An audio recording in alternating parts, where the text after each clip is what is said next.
Good afternoon. My name is Carlos Rios. I'm the superintendent for the San Felipe Del Rio CISD.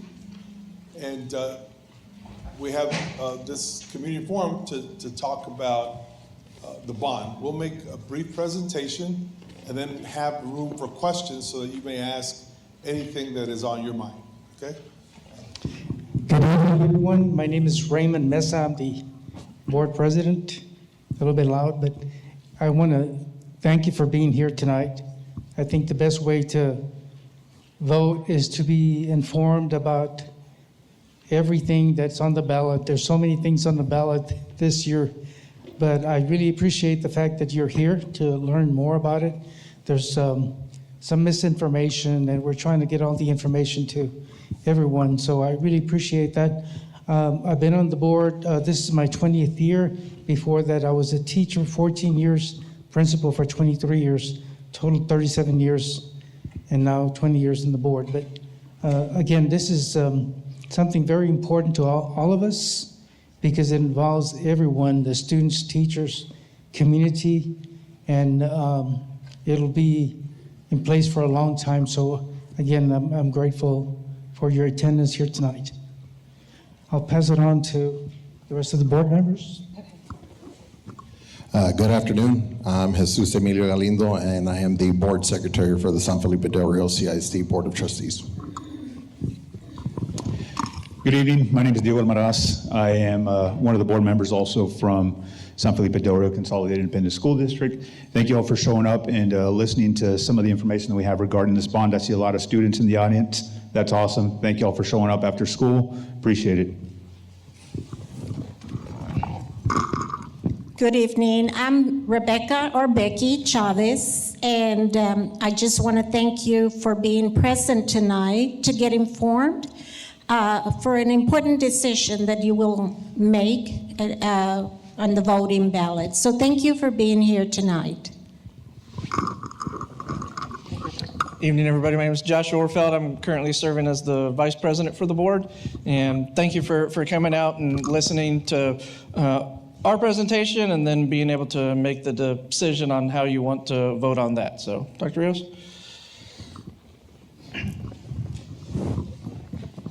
Thank you. I am going to just go through a couple slides and I'm going to hand it off to the board members so that they can discuss the projects. But before we start presenting, I just want to make one thing abundantly clear. As a team of 8, as trustees and a superintendent, our goal today is to present the facts and answer questions. We are not asking you to vote one way or the other, but we are asking that you vote based on information and not misinformation. So that's our goal today, to provide as much information as possible and answer as many questions as you have. So please take notes because our presentation won't take that long, and then hopefully you will have some questions for us, okay? So the first part I'll mention is that the Board of Trustees, they commissioned a citizens committee to review the needs of the district. So there were teachers on the committee, and there were some community members on the committee, some parents, and the committee visited the different schools. They heard what the needs were, and then they ranked the order that was needed. Again, we did not consider the wants. I know there's plenty of wants, but they considered the needs so that we could move forward and provide the schooling that we need to. After we got all the information we visited, the community saw that there was extensive needs at the freshman campus. There was extensive repairs, so much so that we just opted to provide a replacement campus for the freshmen. Renovations to Buena Vista Elementary, and a second gymnasium for San Felipe. Now, okay, why San Felipe? Because we had the idea of having 3 different middle schools instead of one large middle school. And I'll share with you that having worked in different parts of the state, having been the principal at Del Rio Middle School, I'll tell you, you're not gonna find another 7th through 8th grade campus that houses 1,500 students at that age. So then we have been working on a plan. We finally decided to have 3 separate middle schools. And it's incredible, it's awesome. I'll share with you that we track all kinds of data. And in the past, the passing rate for students involved in activities, whether it be athletics, band, etc., the passing rate was always right around 80%, 79% at middle school. Okay. This year, we got the first report back for all middle school students involved in activities, and the passing rate was 89%. So just in 6 weeks of having 3 separate middle schools, the focus and the support that we're able to provide students was tremendous. And we hope to continue to have that kind of focus moving forward. I'll share with you all another fact. When we look at our student achievement in grades 3rd, 4th, and 5th on state accountability, we notice that in grades 5 and 6, by the time that our kids are in 5th and 6th grade, we catch up with the state. Our reading and math scores are comparable or higher than the state, 5th and 6th grade.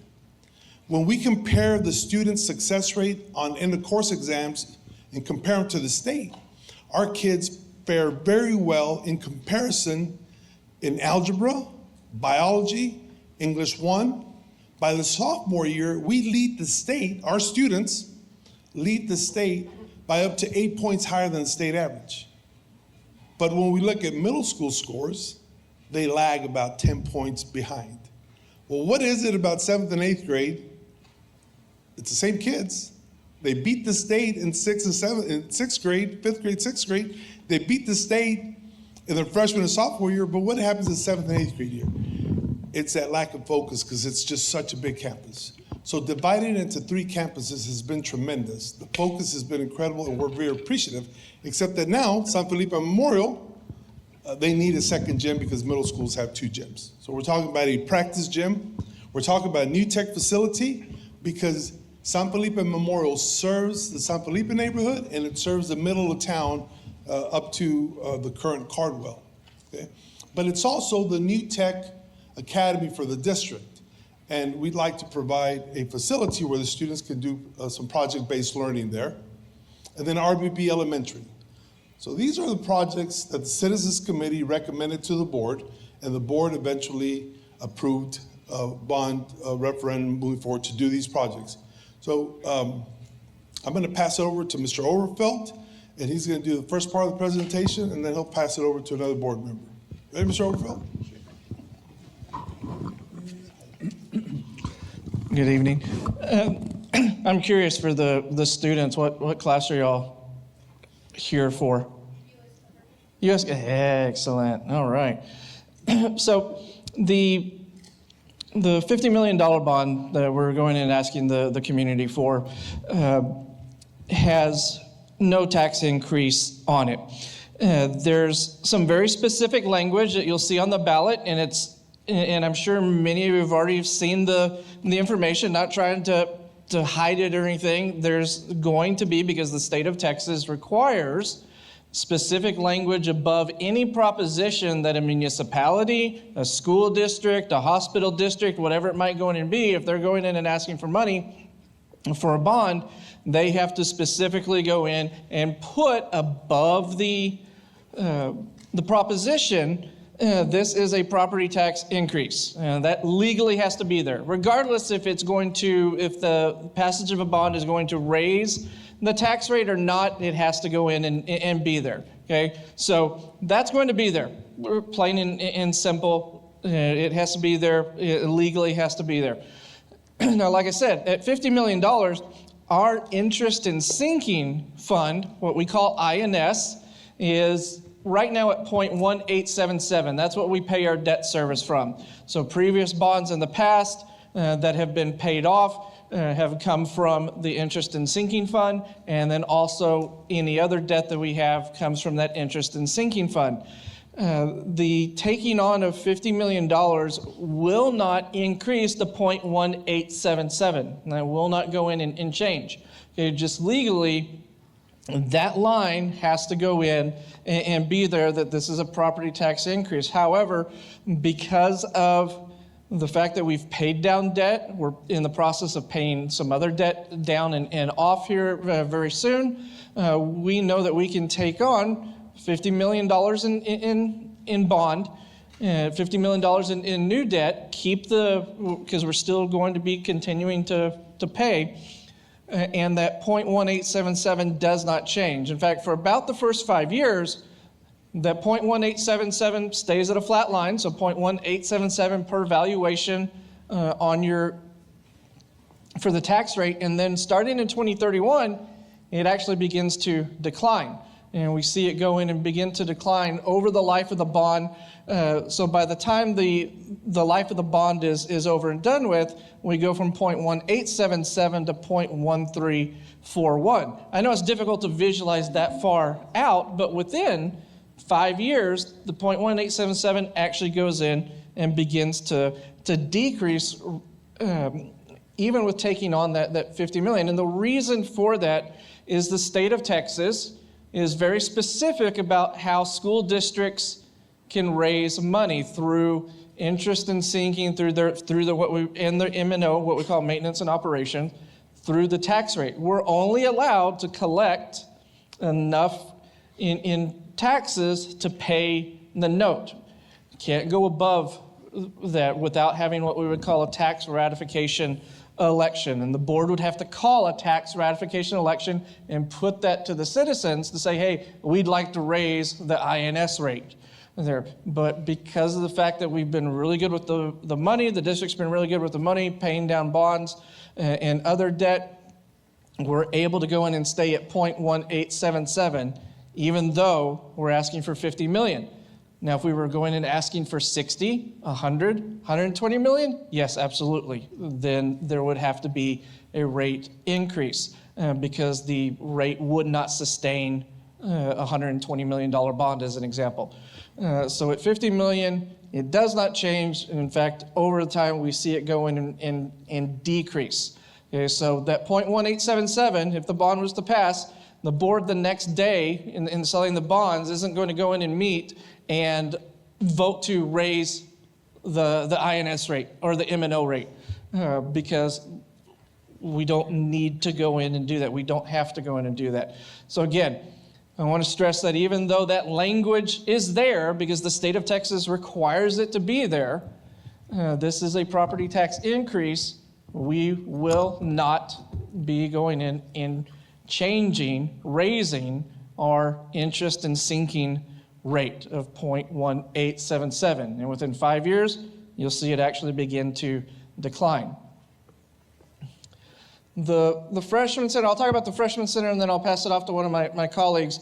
Del Rio Freshman, that complex there finished in about 1980. It's an old building, it's 45, the campus is 45 something years old. Like Dr. Rios explained earlier, it's got some extensive issues that, with any old house, that if you own a house that's 40 years old, 50 years old, et cetera, you know there are things that come up. When it was built and it was brand new, it was great, it was efficient, but time has moved on, and unfortunately, it needs an update. The main wing, what I call the main wing, if you were to go in and you're there on Memorial and you look at the main building that looks like it's kind of sunk into the ground, there are those of you who went to Freshman when you're at Freshman, you may remember the one that looks like it's sunk into the ground. Just to bring that up to what we would call spec is over $10 million for one building. And it makes more financial sense to raise the entire campus and put a brand new one in there. So the biggest chunk of the bond at about 49% is a brand new freshman center. There's been issues when it does rain in Del Rio. When it rains heavy, we've had some flooding issues here and there. And when you look at the lay of the land, it's just the way the natural water flows. This new campus that we'd like to put in there alleviates a lot of that because of the way that it would go in and be built. So what we would like to do as part of the bond at about $25 million is build a brand new freshman center.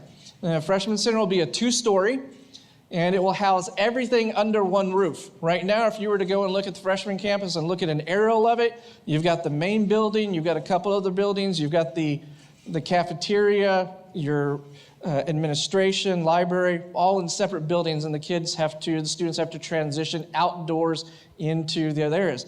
This puts everybody under one roof. So we go in, you have all your classrooms, and then you have your library and your cafeteria are also located inside of it, as well as the administration offices, all under one roof. This would go in and be constructed in what we know as the courtyard area right now. So if we look at the aerial view, what you would go in and see, and I don't know if it'll show on YouTube, but for those of us here, Dr. if you have the pointer, where the main building is, or where the new construction is, that's the current courtyard. So we would put up construction fencing, go up, build the new campus. One of the immediate demolitions would have to go in and be the administration and library because it lies within the footprint. But we would go in and we would build up, and then it would take about 2 years. We estimate about 2 year build time, about 24-month build time.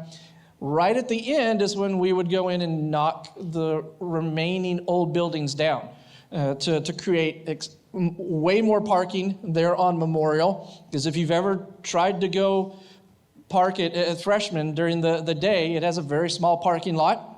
It's very difficult. It can be a security issue as well. Mr. Galindo can talk to that.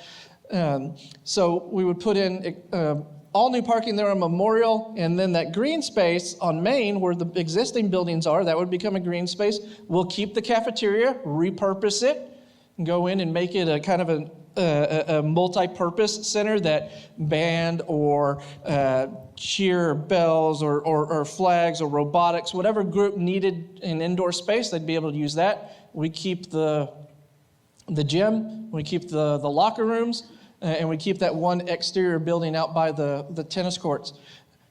Again, this puts everybody under one roof. It's a huge security improvement.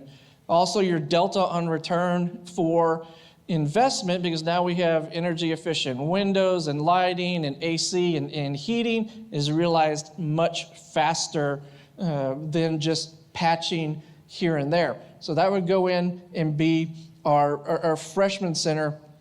Again, that's about 49% of the bond total is for a brand new freshman center. Like I said, everything under one roof. It's an improvement in security because it keeps everyone under one roof. You're not having to transition as much from one building to another. Much more energy efficient than what's there now. And then when you look at Memorial, you'll have the freshman center that anchors Memorial in Main. You have the high school complex, which has gone through renovations the last couple of years. We've gone in and renovated. If you haven't been in it in several years, come look at inside in the cafeteria, and it doesn't look like it did when I was in high school in '97. And then you have the early college high school that anchors the other end of Memorial and Wildcat. And then our partner across the street, Southwest Texas College, which is going through an expansion as well. You've got one big education center on the north side of town. Much like you would have medical center in San Antonio, now we've got one big education center on the north side of town.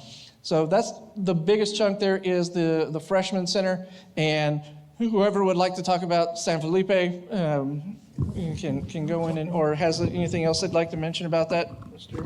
Ressa? I'll leave you all to talk about the different areas. One of the priorities for the board members is student safety. And we always talk about securing the campuses, and we just had a safety and security meeting today. That's so important for us, student safety, with all the gun violence that is happening everywhere. We see students, if you drive by Main Street, you see students loading the bus there alongside the fence. During the day, they go from one building to another. They seem to be portable classrooms, and it's very hard to make sure that we keep our students safe. And so when I used to pass by, it used to be Cardwell, and before that, Eastside Elementary School. Everything was outside. The students were playing out there, the large area outside. And so it's, I always envisioned like they're, easy targets if someone was to do something, as far as gun violence. When I pass by freshman school, it's the same way. Students are outdoors. You want these students indoors as much as possible during the day, the whole day. And so this facility would do that. A big part of student safety. The other thing is every school becomes a focal point in the community where parents gather either for PTO, PTA, booster clubs, and a lot of times for emergency purposes like the flood of '98. I happened to be the principal at San Felipe Middle School during the flood of '98, and that served as an area where we would have the lunches prepared for families that didn't have a way of preparing meals, whether they lost their home or their appliances. All of the efforts that come with the organizations, and they set up camp at one of the schools. So it happened to be San Felipe Middle School because that area was affected greatly. But not only that, I think all of us, when we look at what is happening, in every part of the world with regard to gun violence, we try to be indoors as much as possible, whether it's the gymnasium, cafeteria, and we spend quite a big chunk of funds to have other features that provide the safety for all our students. It is so important for us. That's the number one priority that we look at as a board, student safety. And so when you look at what we propose, especially at the freshmen, but not only there, because it'll be the same everywhere, and they'll go into some of the other features if we're able to pass this bond, to have students indoors at every campus. And you'll see that the security fences that are being erected right now at Garfield, you'll see the fences, and at freshman school, the same thing, fences all around, and that will, is part of the safety and security so that no intruder can go in unless, they have a pass to get in, and that is with their key card. And so we want to make sure that all of those security measures are taken care of. And so when we have a campus that becomes, a focal point in the community, you can imagine how many years. I remember when I was teaching 6th grade at Buena Vista School when it first opened up. And that's a long time ago, but we had, it was kind of funny because the library was so small, and yet, students were sitting on the floor, and we had scorpions and snakes coming in the hallway because, it was almost like a wilderness. There wasn't even a playground area, but all those things, because it was a brand new school back then, the first year that it opened up. But you think of all those things, and of course, the library was so small that we didn't have the space for the students. But we're trying to do everything that we can, and we have been so fiscally responsible in regard to the funds that we spend. One thing that we did during, we had a deficit budget for a while, is we made some adjustments to make sure that no one lost their job. And then eventually they went back into that area that they were teaching. But we have been very careful with not overspending. And this was a result of, again, so we get funding from the state, and it just so happened that nothing happened there because it's a long story, but it had to do with vouchers, school vouchers. It didn't get passed, and so no money was released, extra money that was sitting there. But I'll pass it on to another board member to explain some of the other improvements that we hope to make, and I'll pass it on to Mr. Galindo. Thank you, sir. Thank you, Mr. Mesa. And again, thank you all for joining us this evening and taking time out of your busy schedule to gather information on what is a upcoming item here in our community that will play a huge role here in our community again. So thank you all very much for joining us again. So the next project that we have is going to be the Buena Vista Elementary Renovation Project. Buena Vista was built in 1980, which would make it 45 years old and one of, if not the oldest elementary school here in San Felipe del Rio. When looking at it, it does need an overhaul. If you've ever been taking a chance to look at it from the outside, the district tried to do great strides and make improvements by adding a new gym, a new library in years past. But if you've ever made your way inside, it is in serious need of an overhaul in the interior. It still has wood paneling. It still has the older heaters back from the 80s and 90s, and it needs extensive work on the AC project, which would cost $2.5 million. It also provides inefficient heating, wooden paneling again, and the cafeteria and kitchen area is just too small. As we know, each year here in the district, numbers can fluctuate. Numbers can increase in enrollment, numbers can decrease in enrollment. So with that, on top of the modernizing of the interior of Buena Vista, they also would want to go in and expand the cafeteria and the kitchen area. So first off, what we have here is we're showing the renderings of what it would look like. So you could see the wood paneling would be gone. It would be more modernized. All classrooms would be redone inside and out, and this is just a rendering of what it could possibly look like if this bond were to pass. The cost for this would be $8 million. That's about 14% of the money allotted from the $50 million bond.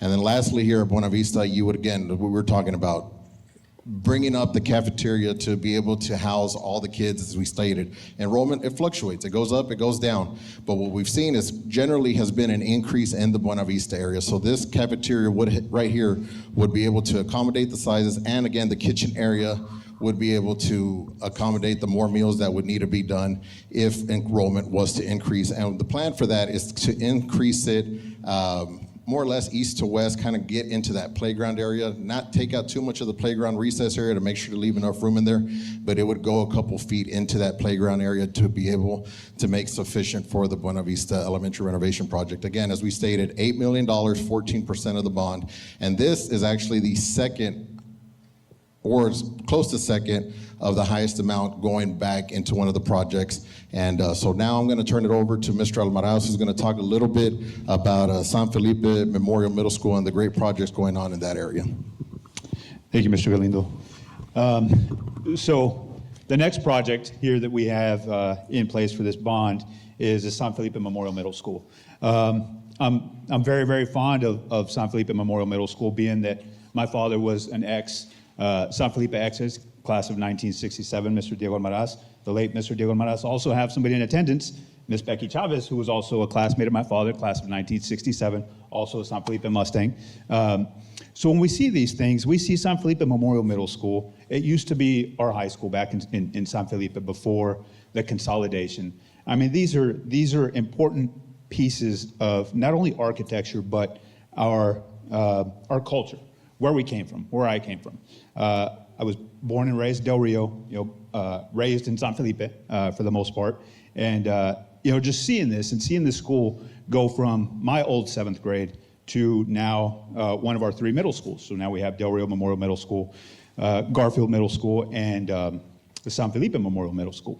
So seeing this project continue to evolve into what it is now, which is now the San Felipe Memorial Middle School, and now it is a key piece into what we are moving into, which is more technology-based, more tech-based schooling. Now we're going to have New Tech Academy at San Felipe Memorial Middle School. What this project entails, and currently we do have San Felipe Memorial Middle School is our New Tech Academy. So currently our enrollment there is approximately 200, right, Dr. Rios-ish, in New Tech students?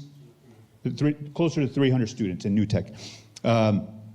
We've kind of hit a cap. So what we need here is we actually need a new facility to be able to grow these minds, more of a think tank, kind of like what we see over at CTE.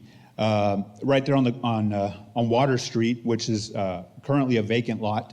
They're on Waters next to the actual school and the gymnasium. That corner will be the new Tech Academy. So that's where we'll have pretty much just 4 walls, some windows. A lot of outlets, because we know nowadays, y'all need a lot of electricity for all your stuff that you do. So a lot of different things where we can go in and build more engineering-based, more computer-based, things of this current century and what these kids are going to. So this is a quick overview of what it looks like. And again, this is the corner of Garza and Water Street. So this is going to be our new tech center.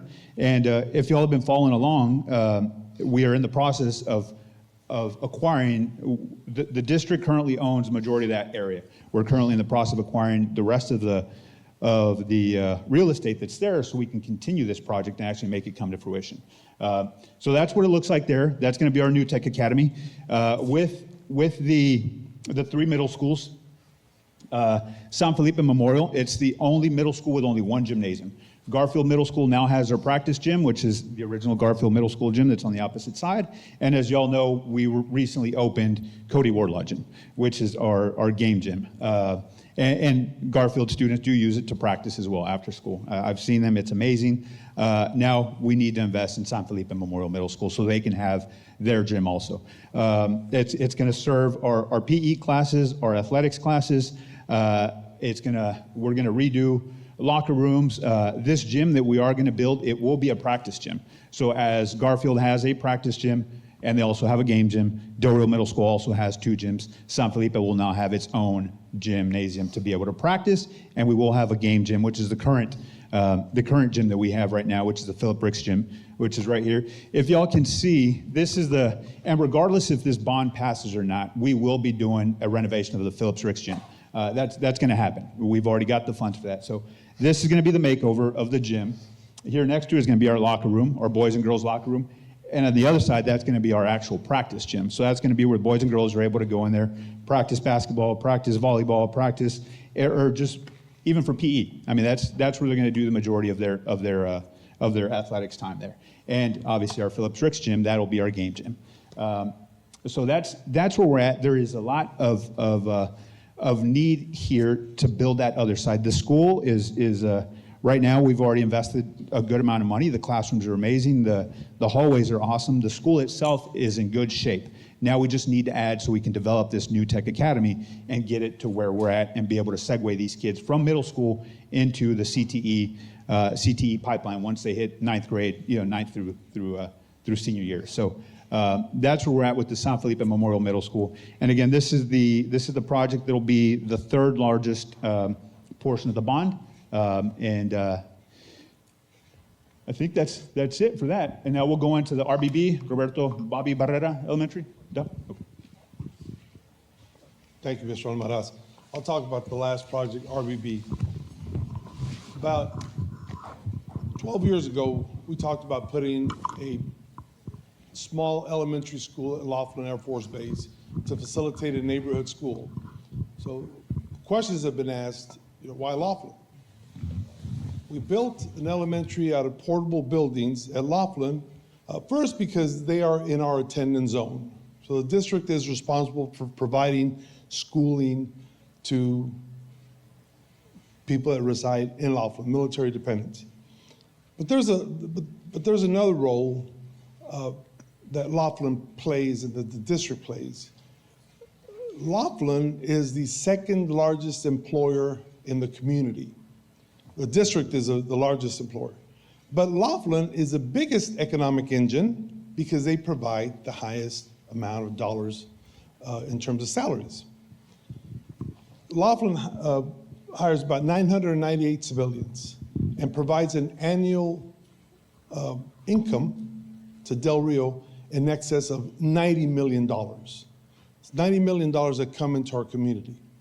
Laughlin, whether it be through civil service employees or military dependents that rent in the community, accounts for 20%, probably a little bit higher, of our real estate.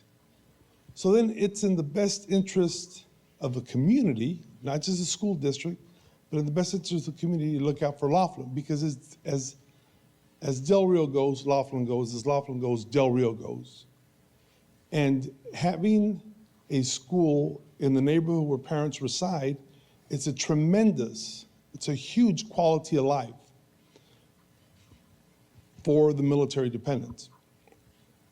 And in short, when the current mission of Laughlin ends, we want the Air Force to send another mission to Laughlin so that we can continue to have our Del Rio community employed in Laughlin, and our community can thrive. So it's in the interest of Laughlin, it's in the interest of Del Rio that the airmen be happy with their families, that they can continue with their flight hours. And that's why, as a district, as a board of trustees, they agreed to have Laughlin on the bond package. So currently the students are in portable buildings. What the committee recommended was an elementary school. It looks beautiful there on the rendering, it is huge, but if you look at the aerial view, it's really a small school. It doesn't have a gym, it has an outside court area. There's one classroom per grade level, a small cafeteria, a small admin, and a small library. Decent parking, some security there. And that's to the tune of $7 million. So then we invest $7 million in Laughlin, and Laughlin continues to invest salaries in our community. We're mutually supportive of each other, okay? That rounds out the projects. Just want to remind everyone about the no tax rate increase. And I want to talk about what the tax rate is. As citizens of Del Rio, you see the 0.9363 total tax rate. That's what you see. But it's broken down to two separate pieces. The first tax rate of 74.86 cents, 74 cents, okay, that's what we call the maintenance and operation. The state sets that tax rate.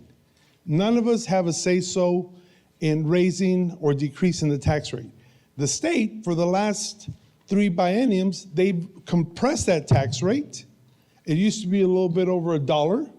Now it's 74 cents, almost 75 per $100 valuation. But the state says that. If the board wanted to increase that tax rate, they couldn't. They would have to come to you as taxpayers and ask for a tax rollback election, a TRE, and you would have to approve it. So that first part of the tax rate doesn't go up. The second part of the tax rate, the 18.77 cents, that was what Mr. Overfeld was discussing. That's the principal and interest, the sinking fund. That's what we use to pay current and future debt. That's a part that we're saying that will not increase by taking on this $50 million bond project. It does extend the life of the loan because we do have to pay it back, but it does not increase. As a matter of fact, it decreases, okay? And he showed you on that slide, we just repeated it there, okay? Now, there's one other piece that plays into this. In 2023, the homestead exemption used to be at $40,000. That means that if your house is worth $240,000, you were not paying taxes on the first $40,000. You would only pay taxes on the $200,000. In 2025, the state legislature said, hey, guess what? We're going to increase the homestead exemption to $100,000. That means that if your home is worth $240,000, you were only paying taxes on $140,000 of that property. Now, this year, they're increasing it from $100,000 to $140,000. Now, you're going to have to vote on it in November, at the same time that you're going to vote on this bond project. But I really don't know of anybody that's going to say, oh, no. I don't want the extra $40,000. Leave my homestead at $100,000. More than likely, we're all going to vote to increase the homestead exemption to $140,000, which means that if your property is worth $240,000, you're now only paying taxes on $100,000. And then in Del Rio, our board of trustees is only one of about 7 districts in the entire state. There's 1,200 districts, but our district is only one of 7 that offers an optional homestead exemption, which means that if you went, students, not yet, but some of us, if you are 65 years of age or older, the district gives an optional homestead exemption, which means that you get an extra 20% off homestead exemption. So now if your property's worth 240, you get 140 homestead exemption by the state, and then the district gives you an additional 20%, so you're only paying taxes on $80,000 instead of the whole $240,000 that your home may be worth. That also plays in your decreased tax. So this coming year, you're probably going to see a tax decrease, but only because you're going to pay taxes on $40,000 less. Now, early voting starts October 20th, and election day is on November 4th. This concludes the presentation. Now we're going to sit back and ask for questions. Before we go to questions, Ms. Chavez, is there anything you want to say? I'll say a few words. This is on. First of all, I see the students here, and though I know that you're probably not here of free will, but you're here, correct? And that's good. That's learning. That's a future. And this is the future for our upcoming students. We, as a board, are looking not just now, but we're looking into the future, because our buildings, and this bond is all buildings, it's for the improvement, and that improvement is for the students and for the security of all of our students. So it is a projected vision. Now, Mr. Almaraz did say I am from San Felipe, and I am very proud of being a 1967, saying my age, from San Felipe. And I loved our schools. It was not much what we had. It was enough at that time, at that era. But now it's the future we're looking at. It is the status of where we are nowadays as far as schools are concerned. We want to have that improvement. Now, back then, we wished we had this, we wished we had a gym, we wished for so many things, but we were very happy with what we had, and we learned a lot. And many of our students, or the students, became professionals in every respect, in every word, doctors, lawyers, teachers. But that was only a dream. We always dreamed to have a beautiful school or a beautiful building or a beautiful cafeteria. But like I said, it was just a dream. But I am so happy to be here before you and see this hopefully visualize into the future of our students. So I am here. I thank you for being concerned and coming and getting all these facts and information and not listening to social media, because there's many things going on, but when you get it from the core, from the superintendent, and when you see the facts and numbers, then I would say you're in the right place and you'll make the right decision. I cannot tell you how to vote, and I wouldn't dare, but I know that now that you have the information needed, and if you still have questions, here he is. Not us, but him. No, but thank you very much for being here with us. We appreciate it. Thank you. If y'all have questions, you can ask where you're at, and then we'll repeat the question to the mic, so we'll walk through it. You know, if you have a question, or you can come up to the mic in the center and ask the question, and one of us will answer. Question? Yes, sir. Okay, so you said the construction of the new freshman campus is going to take around 2 years. Where are the freshmen going to be attending class during that time? Thank you for asking that. Thank you for asking that question. Mr. Overfelt, you've done a great job in answering that question before. Would you like to take that one? Sure thing.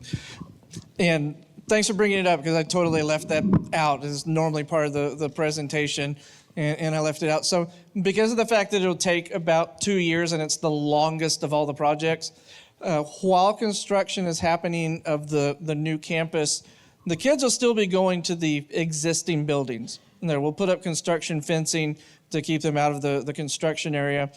So they'll still be able to go to all the main buildings, everything that's on the that would normally be in that green space and then where the parking lot is, all the existing buildings, they'll continue to go to class while we're doing construction, so as not to have to move them into the high school or move them in, have to get portables and put them in parking lots or anything like that. So they will continue as normal while the new campus goes up.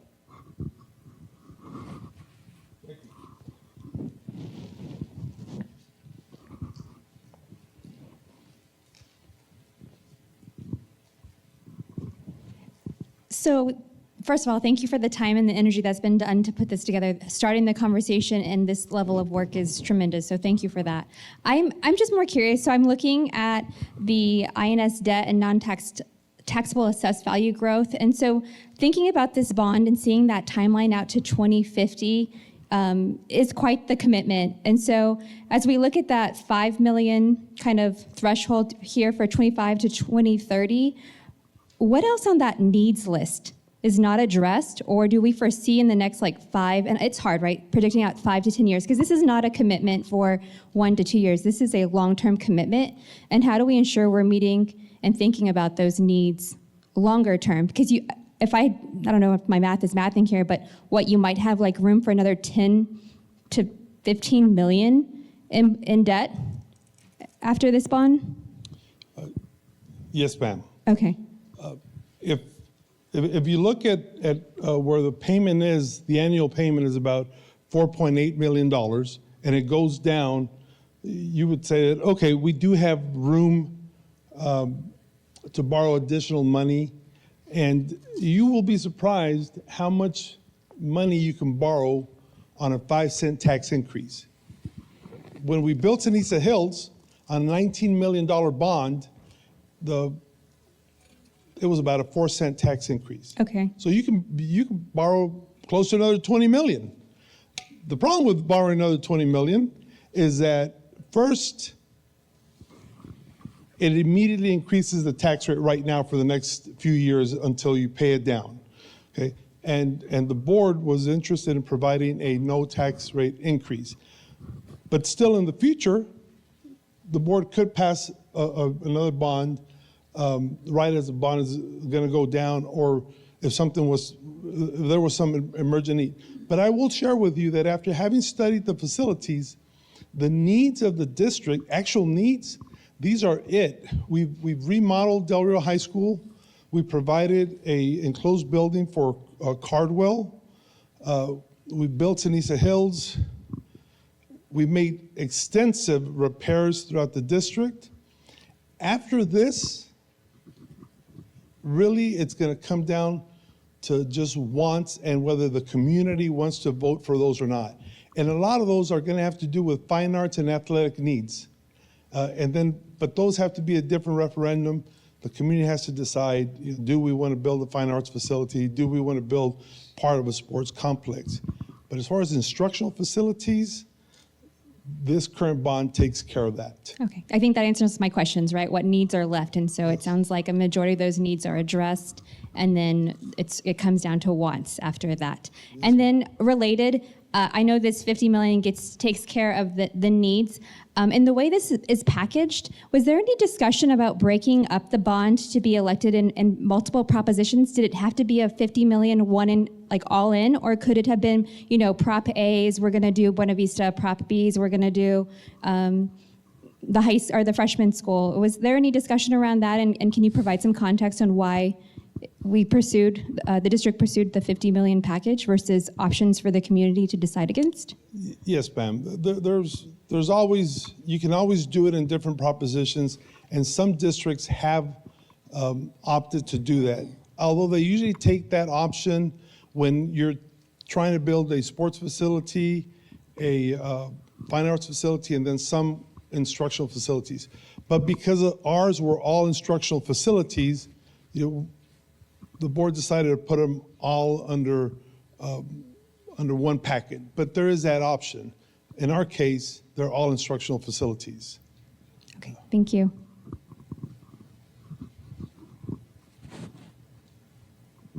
So, do any of y'all want to add more context to those questions? Well, I just wanted to see if you could elaborate a little bit more on the interest rates, because that money that we borrow, we invest in, and so for everyone to understand that. Okay, I'll answer the question this way. Those of you that have had to take out a loan to buy a home, okay, you know about interest rates. So for example, if you were to borrow $250,000 to buy a home, okay, I don't know what that buys you these days, but if we were to borrow $250,000 to buy a home, okay, first, you would have to try to get the lowest interest rate possible. Right now, prime is like 7.25, something like that on a home. The district is fortunate enough to get a 4.54 because of our bond rating and because of the support of the state. So automatically, the district gets a much better interest rate. Okay. Second, we have to consider that when you buy a home, about 83% is what you're going to pay in interest rate.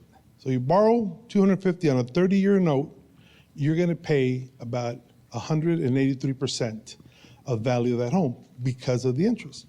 Building schools is no different than building a home. The only difference is that for a school district, the state of Texas automatically provides about 20% of that debt. So we pay 20% less because the state has what they call the existing debt allotment, and they contribute a significant amount of money towards that debt. So then we're able to get under that target. Okay. The second part is that the school district refinances the note every 10 years on the lower interest rate. Okay. And then the third is while the money is in the bank, okay, for example, we'll sell, if the bond passes, we'll sell the bonds in two separate pieces. First, we sell 25 million. A couple of years later, we sell the other 25 million so that we're not paying interest on the whole thing all at once. And then while that money is in the bank, we invest that money to get some return on it to diminish some of that interest that we're paying. And that helps tremendously. So we don't let the money sit there idle. We don't pay the contractors until a certain percentage is done. While the money is in the bank, we make significant interest on it that furthers or decreases the total interest that we're paying. Thank you. My concern is the amounts. They don't really add up to what we claim that we're going to be building. And when I look at it, I'm really concerned about the San Felipe area because we have two buildings that we're putting in. One is going to be a gym and one is going to be a tech. And then we have an alley that runs through the end. And I just don't see that the space can actually house something as big as what appears to be in the pictures. The other thing that I'm really concerned about is you're showing here that you might be able to pay off most of the bond within 15 years. And so if that is the case, then why are we shooting for the 30? And then what happens if we don't sell the bonds? There are school districts that have not sold their bonds and are stuck with the interest and are stuck with raising taxes. Now, we're saying anyone that is 65 can get homestead. Veterans don't have to pay, so and so. Okay, but it's not based on what you guys are going to be charging us or what you're going to be charged on interest or taxes. It's based on property values. So just recently, the property values went up 30,000. So who is to say that the property values are not going to go up? So you cannot tell us that we're not going to have a tax increase because regardless of whether we pay or not, the valuation of the properties are going up. And so someone will have to pay more taxes. And what troubles me most of all is the fact that we are a Medicare, Medicaid community. And our economy is not where it needs to be for debt. I don't know how much debt the school district has. I don't know how much we're still holding from the past bond. And we pile all of that up with all the debt that the school, the city, and now the hospital, we're in a little hole here in the community. We do not have the economy that is going to bring us out of that. Okay, so you asked a lot, Ms. Vallejo. Let me try to see if I remember it piece by piece. So we're looking at the New Tech Academy there and the gymnasium. I want you to know that we've gone through extensive measures to measure the property to make sure that the design would fit in that property. The school district, if you look at the existing building, the San Felipe Memorial Middle School, okay, and it's divided by waters, you cross the street, the school district owns all that property, okay, except the one lot right next to the gym that we're in the process of acquiring. So property-wise, there is just plenty of property to build there. As a matter of fact, we're not using most of it because you see that whole front part of the building there? That's parking that really doesn't need to go there because that's going to be behind fences and we don't want people driving there. So we've measured the property a whole bunch of different ways. There's plenty of property. Okay, that was your first question. The other part that I want to respond to is on the taxes. Okay, I want to remind you that this is a tax rate that you pay. Different financial advisors have looked at the tax rate and have said, yes, you can pay the note with this much money out to 30 years. Can you pay it in less time? Of course you can. You just have to raise that tax rate, and we don't want to raise the tax rate. Now, you talked about property values going up, and without a chalkboard, it's difficult to explain, but I'm going to give it my best shot, okay? So if we look at a simple A times B equals C, okay? A is the tax rate, the 0.877, okay? B is the whole property value in Del Rio. And C is the payment that we have to make, which is at $4.5 million. Okay, that payment is fixed. It's not going to go up and it's not going to go down at all. So then what happens, like I said, I got to emphasize this, you can't collect more than what is due on the payment. That payment is going to be fixed. So then students, you're seniors, you should know this.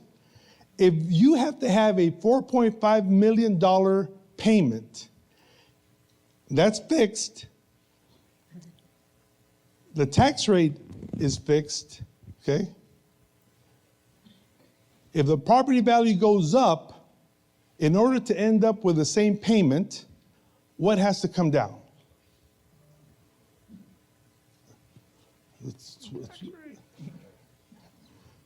The tax rate. So your taxes are never going to go up because your payment is fixed. So if your property value goes up, the tax rate has to come down because you cannot collect more than $4.5 million a year to make the payment, which is what we're collecting right now.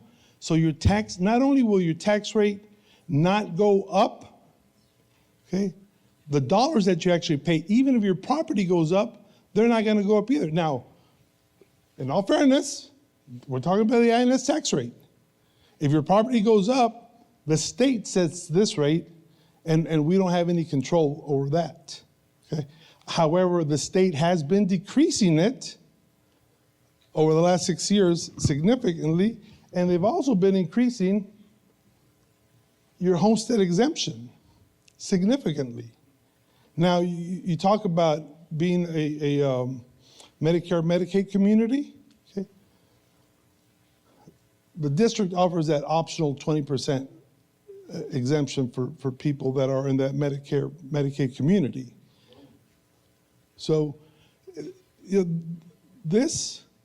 board went to great lengths to make sure that the proposition was a tax-friendly proposition. They're community members. They don't get paid for what they do. And what you just mentioned is important to them. I don't know if anybody else wants to add anything to that part of the discussion. Just to kind of go a little bit further, understanding that, please understand property rates increase. There's nothing we can do about that. That's just with the times. So if your rates go up, we're just talking simply about the San Felipe Del Rio school rate. Nothing we can do about the other entities. If they choose to increase it, we have no say in that. The other thing is, going back to what Dr. Reel says, and also with the board, we had wants and needs. We could have done 60 million, 70 million, and asked the community to pay for it out of pocket. It was reiterated, and I think it's the stance of the board, that they do not want to go into anybody's pockets to go ahead and fund these needs. But that's exactly what they are. They're needs, right? We could have built the brand new athletic complex. We could have built the brand new fine arts building. Those are all wants that it could have been out there, but it would have been at a cost to the community. Luckily, after work that was done through the financial advisors, our finance department, and Dr. Reels, we were able to come to a midpoint to say these are the needs of the district and this is what won't cost the taxpayers any money out of their pocket when it comes down to the San Felipe Del Rio CISD tax rate. We're not trying to account for the rest of the community or the county when we're talking about other tax rates. We are simply talking about the San Felipe Del Rio CISD. And that's one thing I want to reiterate. We cannot control any other entities. We cannot control the property values. Those are going to gradually increase because that's just naturally the way things goes. But one thing that we can promise you is that INS tax rate is going to stay the same or it's naturally going to come down. And I think it was just important for you to hear that, to understand that we are not speaking for the three entities that you get whenever the Val Verde County Appraisal District sends you your note and it has the other entities on there. We can't account for the rest of them. But what we can account for is this. We can't account for this, but we can account for this. And that is where we are trying to make sure that those facts get out there, that yes, understanding values will go up, so your taxes are gonna go up maybe $100 a year, $200 a year. We don't know, it depends on the value of your home. But when it comes to looking at the specific school district tax form, we are gonna take ownership and understand that this is where we're telling you it's gonna be and this is where it would need to be. And we did it at that platform to make sure that not an extra dollar would come out of anybody else's pocket based off the school district needs. Like I said, understand, we have wants. There's a lot of different things that could have been another 10 or $20 million. But this board did not want to go into anybody else's pockets to make sure to fund those. Those are things that, as time goes along, and answer Ms. Martini's question, is there gonna be further things that are out there? Yes, there could be. But throughout the times, if you've noticed at Garfield Middle School, you've noticed the turf, you've noticed the Cody Wardlaw, you've noticed the renovations. Those are things that have happened based off the budgeting that has been done every year, and the looks have been, how do I say this? The reviews year in and year out to see what's needed. You know what? Did San Felipe Memorial Middle School need a new floor in this wing? Yes. Budgeted to the side capital improvement. Budget capital improvement in these different areas. That's not gonna stop. There's still gonna be reviews of things that are gonna need to be done, and those are where the board takes priorities year in and year out. But these are just the largest needs to accommodate every area in this community. So I just wanted to make sure, Ms. Vallejo, if that helps anything, just to make sure we reiterate that.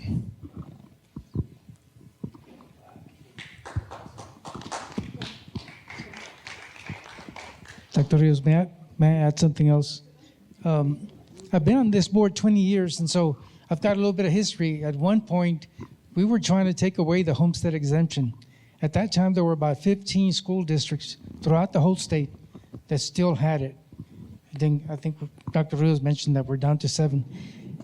I would like for people to Google how many districts in the state of Texas have the optional homestead exemption. At that time that we were trying to, and at that time, you know, we were not receiving funds from the state. It was difficult to give a raise. And so we explored that option. It would bring something like $2 million back then, probably a lot more now. But we kept that homestead exemption. So I do want for you to go and ask Mr. Google Man how many districts have that optional homestead exemption. The other thing is, by law, we keep 3 months of salary for every employee in our district. That's by law, we have to have that. Now we have, again, good fiscal responsibility from everyone, especially the finance department, and we question things that come up as purchases. So we do have a good rating to be able to get the 4.5% interest rate that we're getting. And, you know, I know about homes that, you know, the interest rate is, 7.25%. It is high compared to what we get. but that's because of good financial stability that district has had for a great number of years. Thank you. Other questions? Yes, ma'am. So, how is investing 50 million in buildings going to address the real problem, the educational system that we have? Okay, so I think you're onto a great question, but I think that we would have to elaborate just a little bit on what the problems are in education. Yes. I feel like the cutting of funds and the extracurriculars at schools and sports and the lack of teachers, especially in the high school. I have a lot of internet subs and stuff. Like it's very bad. Sure. Okay, that provides a segue into it. The shortage of teachers is a huge issue, not in Del Rio, although we have our issues, particularly at secondary, okay? But it's an entire issue across the state of Texas. Huge. We're actually blessed because at the elementary level, our teachers are certified, or they're going through a certification program, but have a certification from the state of Texas. But as we get into secondary, those are issues that have to be combated. So what our district has done is we started a grow your own program to incentivize people coming into the educational profession. So for example, if you are thinking of being a student teacher, you go through your education courses and you want to go into teaching, we start by stipending you $2,000 so that you're making money while you're doing your student teaching. Okay?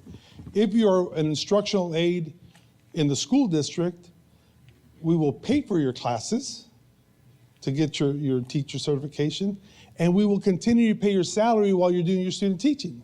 So we're working really hard to grow our own educators because there is a shortage. More importantly, we are working as hard as we can to increase the pay of teachers. So the district was the first district in Region 15, which is our educational region, to go into what we call a teacher incentive allotment, which means that if the teacher students show one year's growth, okay, the state of Texas will incentivize their pay, and they can make anywhere from $10,000 to $20,000 extra a year. So we were the first ones that did that. The first year we identified a little bit over 40 teachers. This year we identified over 50 teachers, additional teachers, and we're going to keep moving in that direction because we believe that if we can get the teachers to start making close to the 100,000, then more people will come into the teaching profession. So that's a huge need. Now, in terms of activities for our students to engage in, 2 years ago, we did have to reduce at the elementary level the number of fine arts teachers. But that's because we had to balance the budget. We decreased all the way from the superintendent's cabinet to directors, coordinators, principals, assistant principals, and even fine arts and librarians. When the state finally got the budget right, this year, the first thing the Board of Trustees directed administration to do was to reinstate the elementary fine arts teachers, to reinstate the librarians. And I believe that we've done 100% of that. So there are issues that we continue to address, but they are not SFDR issues. Those are state issues. I just think that we have a handle on it right now, and that hopefully we'll continue to make improvements on that, because it is an issue. Thank you for the question. Thank you, yes. Right here. All this is Greek to me, so here goes. You have an outstanding debt of 36 million from past issues, and you're asking for more money? Am I wrong in asking this question? Do I know what I'm talking about? Because it's what I'm reading down here, where it says outstanding debt obligation total.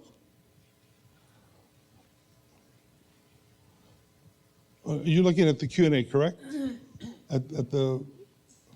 Let me have a Q&A, Sandra, real quick.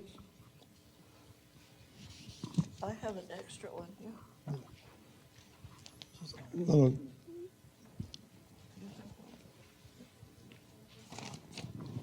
So yes, ma'am. The answer would be correct.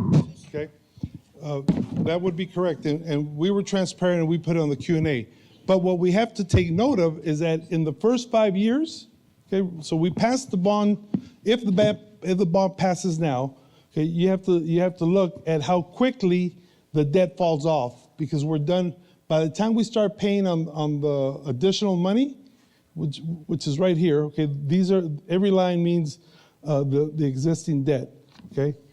So we issue the bonds in 2029, okay?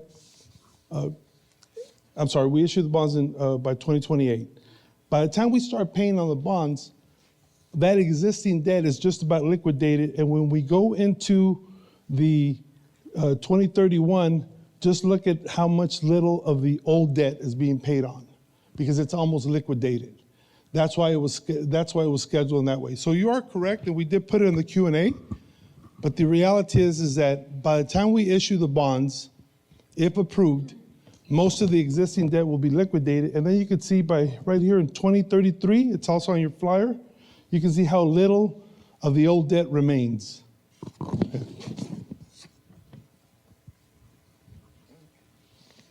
Another question that I have is, why do we have so many teachers' aides that do not speak English? That should be a concern of every one of us here. We're in America, and we should hire teachers that speak English. I don't think you'll find anybody that disagrees with you. We have every instructional aid that we have, an instructional aid, it has at least 2 years of college. Now, we do have bus monitors, okay, that monitor kids on the bus that need monitoring. And during the day, they do assist in supervision of the little kids, okay?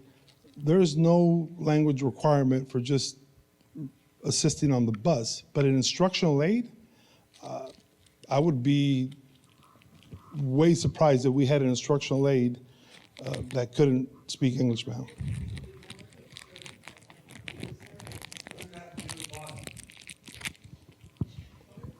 What does that have to do with the bond?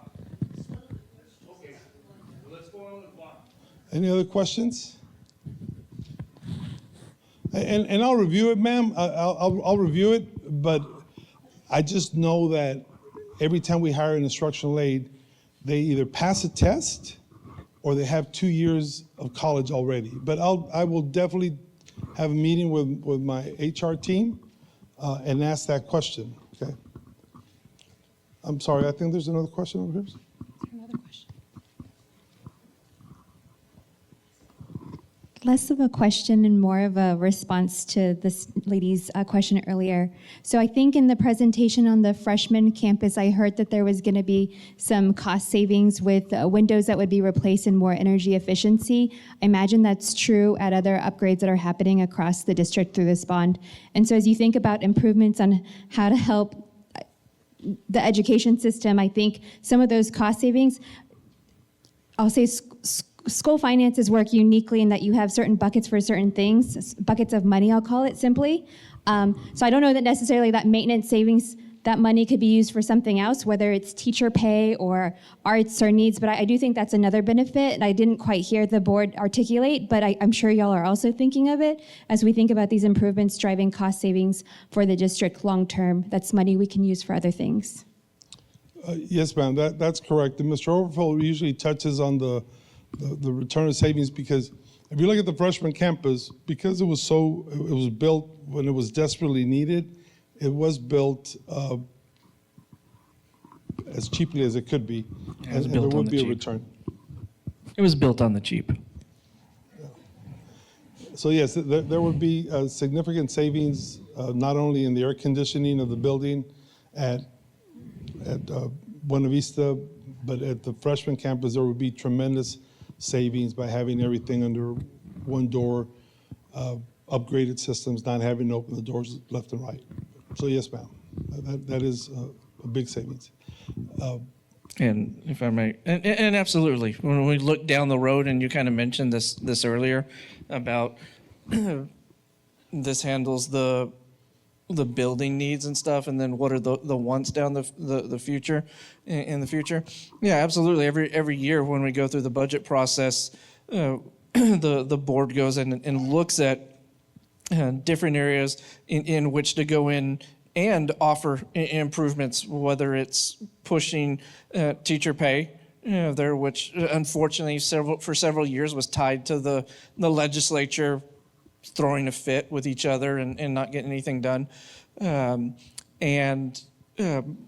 increase trying to go in and increase the different offerings that we're able to give the kids. If you go in and you look at over the last several years, as an example, within our dual credit areas and CTE, the number of offerings that we've signed memorandums of understanding with Southwest Texas College, with UT Permian Basin, with the University of Texas, and these others, and we're always looking to add on and increase what we can offer to the kids. So yeah, I don't think there's anyone up here that would say no to, okay, if we realize the savings in new construction, then yeah, we can go in and try and bring new things in that will benefit other programs, whether it's pay, activities, fine arts, different stuff like that, yes. I want to thank you for that. I don't want to lose the opportunity to emphasize again the question that you made, ma'am, about the existing debt. And I encourage you to look at this chart on your handout, because the bars talk about existing debt. The light blue and the yellow are the issuance of new debt. And if you follow the bars, you can see that by 2031, okay, when we start paying heavy on the other bonds, the debt is reduced. It's moved out. So where we end up paying only what was left of the money that we borrowed for Ceniza Hills. So that's a powerful question. Please take note that within the next 5 years, we will significantly reduce the existing debt. That's about the time that we start paying big on the new debt. That was a very insightful question. I appreciate the opportunity to explain that. Okay. Dr. Ruiz, may I interject something else? Yes. I just, for the person that asked about the teacher aides, I worked on the district here 35 years, 2 years in San Angelo, 37 years altogether. Mrs. Chavez worked as an assistant principal here to Mr. Orfeld. We would have brought those concerns if we would have seen a great number or any number of teacher aides that do not speak English. I mean, they do have to have an associate's degree, at least 40 college hours. And then the other question very important question that you asked, there is a teacher shortage. Everyone recognized that shortage. The Governor Abbott, had a study done to what was causing the teacher shortage. And there's so many factors that came into play. Salary, the threat of COVID. We lost a lot of teachers during COVID, a lot of experienced teachers. But we still can't get those teachers to come into the teaching profession, because now we do have that teacher incentive allotment that some teachers here got $16,000 extra, some got $7,000, some got $3,000, but at least there's something going in to increase the number of teachers to come into the profession because they're earning a little bit more money. So they're all valid questions, but I appreciate you asking those questions. Okay, thank you. Other questions? Well, there's one question? Great. It may have been discussed previously, but if the bond does get passed, when do you expect the projects to start? Okay, no, ma'am, we haven't discussed that, and I'll jump on that and then pass it over to, I think Mr. Overfeld wants. Do you want to answer first, Mr. Overfeld? Yeah, I'm glad you asked it because I was thinking that needs to be discussed before we end up.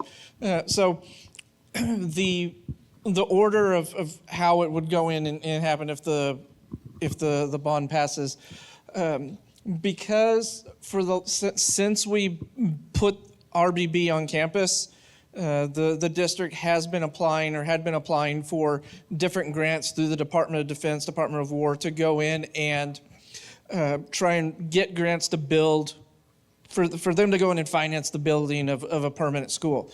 Unfortunately, when you're competing against a lot of other major military installations, we came up short in that. And then also recently, the mission has really kind of changed for the Department of War. We'd rather spend the money on F-35s and the mission of defending the country as opposed to what we would call the quality of living. So when we submitted for those grants when we submitted the grants for RBB, we had to submit all the architectural drawings, everything up front in order to even turn in. So the board's already approved all the drawings, all the design, all of that's gone in and done. So if the bond was to pass, the first dirt to be turned would be RBB. That would be because the Laughlin's already set the land aside over there on Bowling Street, and they've already done the environmental studies, so they've invested some money themselves in it. So RBB would be the first. We would also break ground on the freshmen because we know it'll take about 2 years to do. This year, we estimate about 6 to 9 months, 9 months to go in and do RBB. As soon as the new building is up, we would take those modular buildings and move them to Buena Vista, and we would start Buena Vista construction or remodel, and we would do it wing by wing. So one wing would go into the portables while we renovate, and then the rest of the campus goes on about, and we would do it wing by wing so as not to have to shut the entire campus down and disperse the kids everywhere. And then you're following right with that within the next year or so would be your new tech and in the gym. So we'd like to do everything within 3 years is the time frame of passage would be about 3 years. Starting next year? If the bond passes, we'll sell the first bonds in just. Okay, so if the bond passes in November, we will put the RBB out for bid immediately in November, because as Mr. Overfeld mentioned, those drawings are set. Okay, we don't need the bond money until we have to pay for some of the construction. We would sell the bonds in March, 4 months later. But we would only sell half of the bonds because you can't spend all 25 million up front. And then within 2 years, to pay off the rest of the construction, we would sell the other 25 million. It would go fast, and the reason we want to get all the construction done within 3.5 years is because we don't want construction costs to go up. So the more you delay the projects, construction costs goes up. Therefore, our goal is to finish all construction within 3.5 years of the bond passing. So yeah, by late spring, if everything passed, by late spring we should be turning dirt at RBB with the idea of it opening, trying to be open for 26, 27 on it. Can I assume that when you get the money, you're going to invest it in your pool? Yes, sir, absolutely. Absolutely. We would borrow the money and we would immediately invest that so that our return covers at least the interest that we are paying for it. Yes, sir.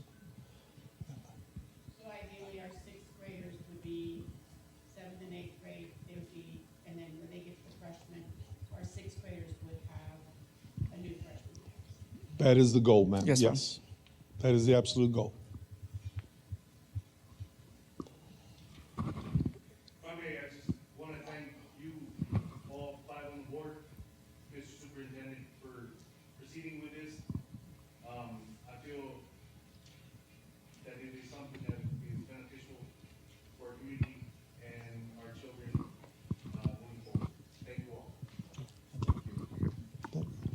All right, well, if there are no questions, I'm sure the board wants me to get out of the way so they can thank you, but I just want to remind you just of the points that we're trying to make. No new taxes. We do have to pay for the 50 million, but there is no tax rate increase. We're liquidating most of the debt within 5 years, okay? But there are no new taxes. It's not about thrills and frills. It's about what we need to provide sound education in a safe manner to our students, okay? And finally, investing in RBB is investing in the economic engine of Del Rio, and that's why that's part of the bond. And if you know the facts, how you vote is your decision, but we thank you for being here. I'll pass it over to our board president, Mr. Mesa. Oh, yes, sir. So all of the points presented here seem like necessities, but one of them kind of stands out to me. The new tech facility, that seems just a little bit more like a want to me. I'm sorry if I'm not completely understanding, but would you be able to explain the new tech facility a little bit more? Sure thing. So the New Tech is a program. It's more project-based learning than your normal classroom learning that's been going on for centuries in the United States. So it's more project-based learning. And when we first rolled the program out, the initial rollout, there were about 60-something kids who were in it that signed up because parents weren't quite sure what it was. After we got through the first year and the word got out that, oh man, this is a really good thing, we saw our numbers increase drastically this year. New Tech is a pipeline to your CTE programs, your career in technology, which of course the center at 10th and Main, and then also the ones that are in the high school as well. So because it's more project-based learning, yeah, you can do a lot of classroom stuff in classrooms, but for the larger projects that require more space, we really need an area to be able to spread out. So as Mr. Alma said earlier, the New Tech Center, it's really a shell, and inside you'll have plenty of access points for power, whether it's strips in the floor from the ceiling, the ability to do larger scale projects that the curriculum requires as instead of being cramped in the classroom there. So it's really it's laying the foundation. New Tech lays the foundation for eventually into the CTE, for those kiddos who are going to go into the CTE platform and look for those different certifications that they can get, whether it's in engineering, welding, carpentry, automotive, cybersecurity. Now it'll all start at the 6th, 7th, 8th level at San Felipe Memorial. So that's the reason for the need for the building. I'll expand on it just a little bit more. The goal of education in the United States, but right now particularly in Texas, is to have as many students as possible graduate with what we call a level 1 or a level 2 certification. You get a level 1 certification as an EMT, in engineering, in business, health careers. Have every student graduate with a certification. That's a goal of the state of Texas. It's also the goal of the district. Right now, we are well ahead of the state in reaching that goal, but the reality is that our goal is to have at least 50% of our students graduate with a level 1 certification. Right now, we're right under 10%, which is leaps and bounds ahead of the state, but not yet near our goal. So in order to reach our goal, we need to start pushing students to create awareness of what projects are out there for them to reach that level 1 certification, hence the New Tech Academy. Okay. Thank you. Appreciate you. Okay. To the students who showed up, thank you for being here. I know y'all were forced to be here, but this is a good example of government in action. Thank y'all for being here. And to answer your question, it's more like a magnet school to make sure that those kids follow that pipeline. I just want to say how this all started is, again, we chose 2 members from the community, whether they're teachers, parents, and mostly parents of students from each board member. Formed a committee. They went on a school bus to tour the different buildings. They saw the needs, and they came up with these things.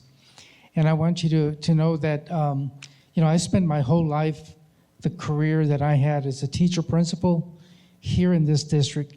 And that building will, if it comes to fruition, will be there for the future, for your grandchildren, your relatives, for those students that are just starting elementary schools will be there. And again, there'll be safety, again, as I mentioned, the one concern, but more than anything is bringing, again, everything modern for our schools because things change. And just like we're doing this new tech, it's, again, for the future of all these students. So, again, thank you and for being here and getting the information directly from us. We're all volunteers here. So we're trying to do our best to make sure that we leave the best for the future leaders of this community. Thank you. Have a good night.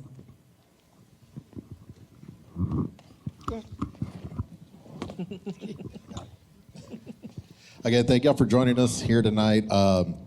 Again, this is just facts.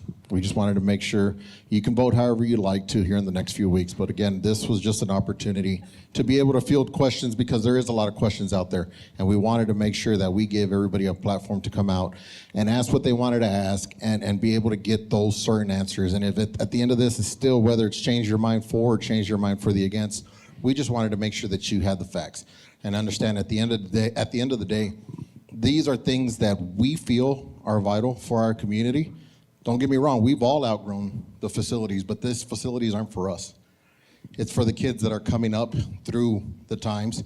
It's for the kids that ask questions that we hope that would go off into college, come back into our community and start a family and push those kids through these buildings that we have here. And that's what it's all about, and that's what we wanted to make sure to reiterate. These are the huge wants, and these were the critical areas of the district, with hopefully more progression to continue through many years down the road. But again, this was a time that we wanted to make sure to answer your questions and provide facts. And to everybody that's here, everybody that's tuning in, we truly thank you for tuning in and for listening to what needs to be said. And if there's any further questions, please, by all means, don't hesitate to ask. Thank you all, and have a great night. Thank y'all. Following in everybody's footsteps, I appreciate every one of y'all that have showed up tonight. Listen to the facts, listen for yourselves, ask the questions. Open dialogue is amazing. I love these questions. Thank y'all for the questions. Thank you for the question. Students, thank y'all for showing up. I mean, this is government, and I'm assuming y'all said that's what y'all are studying, so I appreciate it. The important thing is you just go out and vote, whether you want it or you don't. That's really important. And when y'all get to voting age, you'll get your chance. I don't know how old you guys are, girls, but when you get to the age of 18, you'll be able to vote for or against, or for somebody or against somebody. That's the important part here. The money that we're asking for, it's bottom line, it is educational infrastructure. It really is. I mean, it's for, some of y'all will be gone by the time these things are done, but I see a really young one there that'll definitely benefit from the freshman campus for sure. So this is literally educational infrastructure. I mean, it's what we need. We're outdated. A lot of these campuses are outdated, and that's why we're asking for this money. And again, to the Citizens Committee, we've got one right here. Thank you for participating in it. We greatly appreciate you. I know that's a lot of work behind the scenes, and we greatly appreciate what our Citizens Committee did for us. This was all brought to us in part of what they established was a need. There were some wants in there, I'm sure, but these were all needs that they identified for our district, and now we're here. Again, this money is for educational infrastructure and for our future. I mean, bottom line, for our kids. So appreciate y'all's time. Y'all have a good night. Do we have time for one more question? We have one more member of the audience asking questions. Absolutely. So if you can shine some light, I know Sanisa Hills is fairly new, and then I know you mentioned that Buena Vista is needing renovations and things like that. So why did we put our focus on building a new campus rather than renovating the campuses that we currently have and that are in need of renovations? So if you go back to when we looked at freshmen as an example, yeah, we would absolutely love to go in and remodel every single thing in the district. And unfortunately, the cost of that gets into that raising the tax bracket or raising the tax rate. The freshman center, as an example, it's just a really old structure, and it needs an upgrade in it, and it's more financially sound, and it makes more financial sense to just build a brand new center and then put duct tape on, as an expression, put duct tape just on one building, spend $10 million just on one building, and then you've still got these other buildings that need fixing. By the time you've gone in and done that, you could have a brand new facility there. As we go in and move down the timeline into the future, absolutely, there's going to be campuses that are going to come up for reno as well. Eventually, if we look down the line, Ruben Chavita will need another makeover. Lamar will need another makeover. Everything's going to need a makeover. Sanisa Hills in 20 years will need another makeup or makeover. So it just goes back to right now, these were the most pressing needs. Lamar recently had gone through a remodel and brand new construction. We've done interior in Ruben Chavita has had some touch-ups to it. So every year we look at different areas that need upkeep and where we can go in and do it. This just takes care of some really pressing needs. If I may add one more thing, Dr. Rios has been with us 13 years, and he's done a great job of sustainability of the facilities. As Mr. Overfelt mentioned, we just got a new electrical system at Chavita, freshman, renovations everywhere. Practically, Lamar was redone pretty much completely. That was my first starting school that I started there. But there's been many renovations made. You go by the middle school, you'll see the turf for the practice fields. And there's a lot of, again, remodeling done with the transfer of students going into an elementary school in regard to everything from having band rooms. They didn't have band before in elementary. Now, they have a band hall with insulated walls and so forth. So there has been a lot of sustainability. You see the buildings painted, they're not all the same color that they were before. So we try to keep up with that, and Dr. Rios has done a tremendous job with that. Very good question, sir.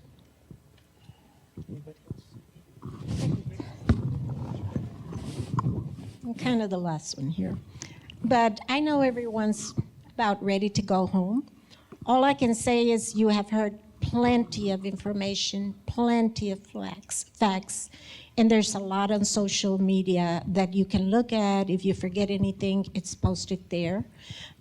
So again, I don't know, other than what has been explained to everyone, what else to add to this, but there's always questions to be asked, always. And so feel free to call and to ask if you have not been satisfied with the information given to you. And again, all I can say is thank you very much for being here. We appreciate that. We appreciate that you took the time to come and listen to all this information, especially to the students here. We really appreciate, like I said, I know they're not here free will, but they're still here and they're learning, and I see some of them stayed till the very end, so that's very good. So anyway, on behalf of the school board, we thank you and hope that when you go to the poll, you turn that ballot around and take a look at everything, because it's full, and just make the decision that you're going to make. And hopefully it's a good one. Thank you so much. I know everyone wants to go home. Thank you all for coming. Those of you watching online, thank you for watching online. If you have, like I said, any questions, we'll gladly take them. You can reach out via email, whatever it might be. Stop us outside or in public, and we'll answer it. Thank y'all for your attention and coming tonight. Y'all have a great night. Thank you all. Just vote.